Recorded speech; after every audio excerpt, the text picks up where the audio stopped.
Yeah, and I mean it's interesting. You mentioned the green drinks, and we don't have to call any brand names out. But I mean, again, I kind of agree with you. I think, you know, some of these things, it's really much more about the marketing than it is about any evidence that they're useful at all. Right. And I think as we're learning, in some cases, these companies are much more about, you know, revenue and profit than they are about making a high quality product. So Yeah. I think I don't want to speak for you, but I think the way I would frame it is if you're paying a lot for a green drink, probably not the best way you could be investing your money in your health. Totally. I mean, I look at the raw materials on that and the ingredients in the order of weight, and it's mostly wheatgrass and barley grass. And then they sprinkle.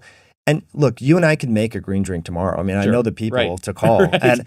and you look at this stuff, and it's just these prepackaged blends of different greens, you know. And so that is kind of concerning to me because you're concentrating a lot of things that are probably sprayed with pesticides and herbicides. And so that's why a lot of those, some of them, you can't sell them in California because of Prop 65. Wow. So the naturally occurring things. So that's why I mean, if you're going to supplement anyway and all the green drinks, I don't generally recommend that, especially if you're going to have a pregnant woman wouldn't want to consume that just because the inadvertent exposure to things, you know, naturally, a lot of these things do have lead in them, right? And so you got to look out for that. And that is true for the vegan protein powders too. We ran into issues on the manufacturing side and sale in California because pea protein has lead. You know, you're hyper concentrating. It's not that it's really high in lead naturally, but when you're condensing down in a protein concentrate, the amount of lead per serving could be a problem. Do you ever measure heavy metals in your blood? Have you done that? I have once, when I was doing a lot of competitive cycling, I was on the cycling team at Western and wanted to be a pro cyclist. I moved to Boulder, Colorado, where I got into this line of work. And I started to feel really off. And we would train around rush hour. And I found that I had a lot of cadmium and arsenic. And this was a urine exposure. So you take DMPS to kind of move things around, or DMPS or DMSA, I believe, to kind of stir the pot a little bit, and then you do a 24-hour urine collection and then send a sample of that to a lab. And yeah, my cadmium and lead and arsenic were quite high. Yeah. I mean, I ask because, you know, it's certainly not something that most people are going to get from a primary care blood test. But that's, again, one of the things that we look at in our comprehensive blood testing here at OptiSpan are a panel of heavy metals, right? Sure. And again, most people don't have any problem, but there are a subset of people who are pretty high, especially mercury. You see a lot if people are eating a lot of sushi.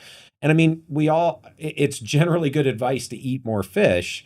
But if you're, you know, high in mercury, you want to be very thoughtful about the kind of fish you're eating. And so, you know, it costs money. All of this stuff costs money, but I do think with some level of frequency, I don't know what the right frequency is, it's probably in your best interest to at least know where you're at. Maybe once a decade is enough. Like, I don't know, again, but if you are reaching, you know, potentially toxic levels of some of these heavy metals, the only way you're probably going to know is either you start having symptoms, which is bad, or you measure it and you find out, and you then can take steps to try to figure out where it's coming from and then ameliorate it. Yeah, it's a really important point, I think under-recognized. Absolutely. I think this idea of environmental exposures is something that we're all starting to be more aware of. And so let's talk about supplements. We'll shift gears. Great. So again, I generally have been a supplement, you know, we talked about how I'm sort of critical and I'm kind of called bullshit on everything until I change my mind and realize I called bullshit too soon. So I've been sort of conservative, I guess I would say, on supplements for most of my life. Sure.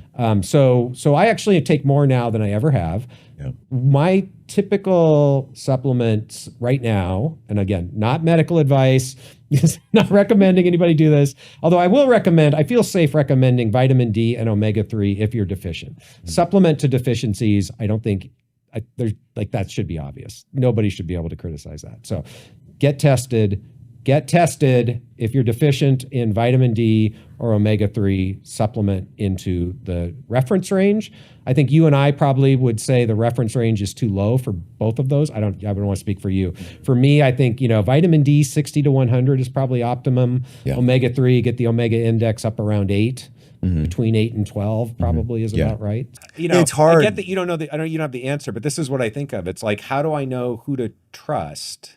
One thing you want to look for is generally branded ingredients because they're going to be more expensive. So you might look for, say, Albion chelated minerals. So Albion is a company in Salt Lake City that provides most of the high quality minerals that supplement companies would use. So if you see that on the logo, on the bottle, you know that this company is paying a little bit more to have premium minerals that are, it's sourced here in the US. Yeah. They take amino acids and bind them with as the chelating agent to, say, magnesium or potassium.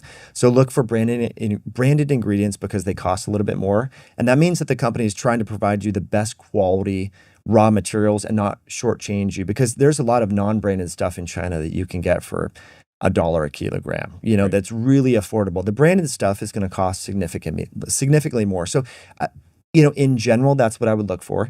I would also look for other things like, do they have cane sugar? Do they have Sure. coloring agents? How consistent is the brand in terms of providing things to you that are are conscious and aware? So that's the only thing I can say. And do they do third-party testing? You can Right. just simply ask for that. Right. And that's sort of where I land. I think right now, that's at least a specific metric that you can use to assess whether they're at least doing the sort of minimum that they should be doing to verify quality.